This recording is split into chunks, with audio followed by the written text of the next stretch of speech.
Hi everyone, my name's Sarah and I'm a design engineer at Rolls-Royce. Outside of work I'm with a team called the Bristol Gulls, and we're 4 women who've set ourselves the challenge to row unaided across the Atlantic Ocean in December this year, and we're going to be making that crossing in the most sustainable way possible. In the team and in this video we've got myself, Lorna, Sophia and Leah, who's our project manager. And putting this video together is Chloe. She works in the television industry and she's also going to be rowing with us in the team. If you're interested in a bit of adventure and you like problem solving, hopefully this is going to be a good project for you amidst all of the disruption you must be having right now. Right, I'll give you a bit of background about the project. We're going to be rowing from the Canary Islands across the Atlantic Ocean and finishing off here in the Caribbean on the island of Antigua and Barbuda. That's a journey of 3,000 nautical miles. For our crossing, we're going to need electrical power. That's for things like our navigation equipment, the radio, the satellite phone, any lights that we've got on board, and the water maker needs power as well. So my question to you for this project is, how would you generate electrical power on our ocean rowing boat?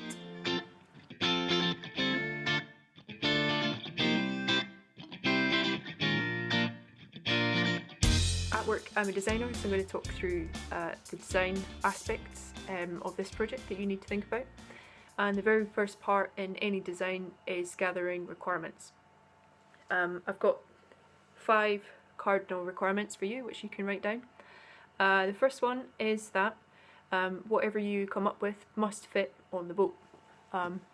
So these are dimensions again, 28 foot by 5.7 foot. And for anything else, if you're wanting to guess like surface area, just make a reasonable estimate. So for the cabin here, if you want the top, just make a guess of 2 meters by 1.5 meters, something like that. It's good to get into the habit of not knowing everything about the project at the start of the design. That's quite realistic in engineering, and to make educated kind of estimates before you find out more detail. The second requirement is that I want you to give us a minimum power of 220 watts at 12 volts. The third requirement is that it must provide power for at least 50 days. That's okay if you've come up with something rechargeable, you don't need to worry about that, but if it's not rechargeable, it needs to last at least 50 days. Our crossing is all about sustainability, so your design should be environmentally conscious. And the last requirement is that it should be lightweight, so every kilogram that's on that boat we need to propel forwards with kind of human power alone. So I'd like you to make it as light as possible, please. You've got your requirements. Next part is concept generation. So this is where you can be really creative, get online, have a look, see what's out there in terms of solar panels. You can think about wind power. It doesn't have to be something that's commercially available. It can be nuclear, you can look at dynamos, anything, like just go crazy in the concept generation phase. Then you need to start down selecting these concepts. So the first thing is to compare them against the requirements that I've given you, and you can cross off any ones that don't meet the majority of these requirements. And you're also scoring them for things like electrical efficiency, is it efficient? The power to weight, the robustness, how risky it is. Think about how you're going to mount it to the boat. Think about how hot it's going to get. So I showed you where we're going to be rowing there, and that's largely across the equator, so it's going to be in quite hot, quite an extreme environment. So think about that. Think about how easy it is to use, how easy it is to maintain, and how easy it is to manufacture. And I think that's a good point to hand over to Lorna, who's going to talk about manufacturing. Hi, my name's Lorna. I'm one of the Bristol Gulls and I work as a manufacturing engineer at Rolls-Royce.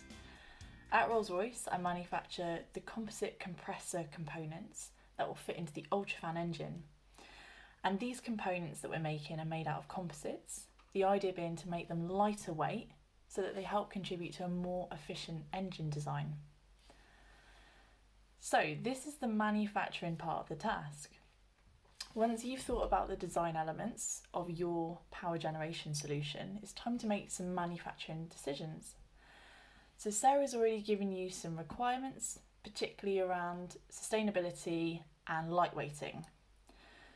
So this will obviously impact your material selection, but it's also worth considering if the materials you're thinking about are up to the task you're designing.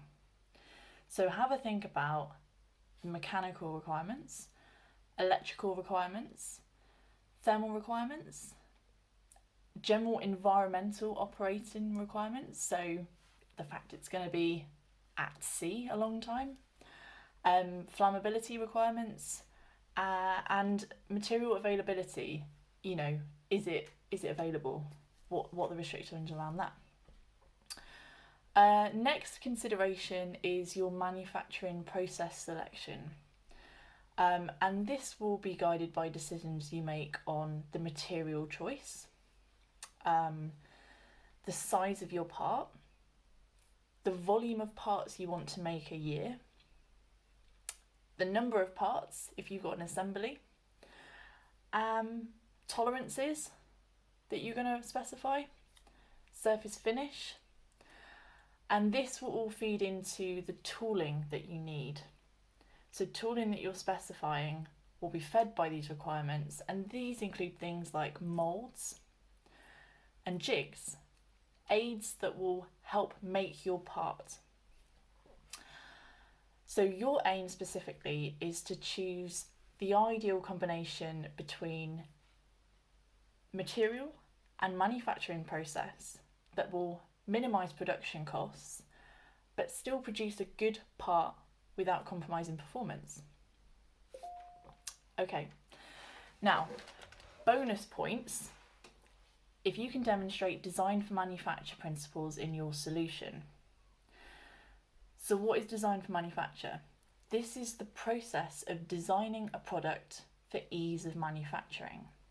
Okay, ultimately trying to make a better part, but by reducing costs where you can. And these are a series of simple checks that you can run through on your design and your process that just aim to simplify, optimize, and refine the product design. Okay, so for example, some principles you could consider in your design are: can you minimize the part count? Can you use standard parts and materials where possible? Can you come up with efficient joining solutions that again minimise the number of parts and standard parts, number of processes? Where can you loosen tolerances? Tighter tolerances mean more money. So what can you get away with? And can you streamline the number of manufacturing operations, processes? Can you remove the need for secondary operations? This is a little bit extra, but remember your goal, which I'll go through again, which is to choose the ideal combination between material and manufacturing process that will minimise production costs and still produce a good part without compromising performance. Good luck.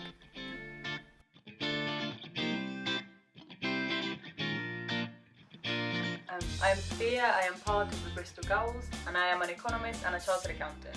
So I'm bringing you this section of the task in math and economics.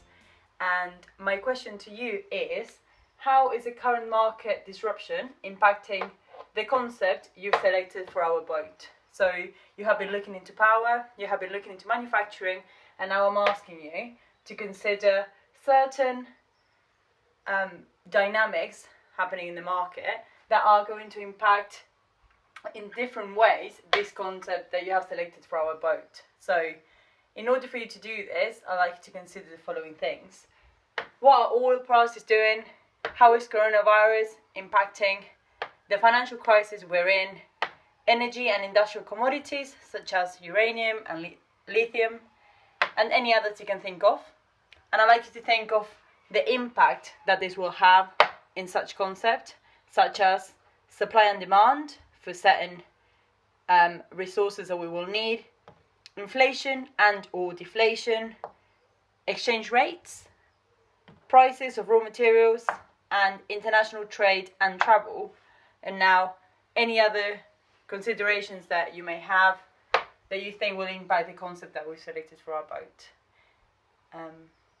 I hope you find this interesting. It is certainly a very interesting dynamic we're in at the moment, and the markets are doing some funny things, so it will be really interesting to see what you come up with, and how you actually see from a bigger picture to the detail of each of these elements, how you think is going to impact our journey, and how you think is going to impact the concept of the vessel and how it's powered and how it's manufactured.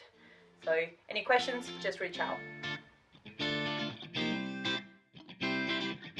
My name is Leah and I'm a Technology Programme Manager at the National Composite Centre in Bristol.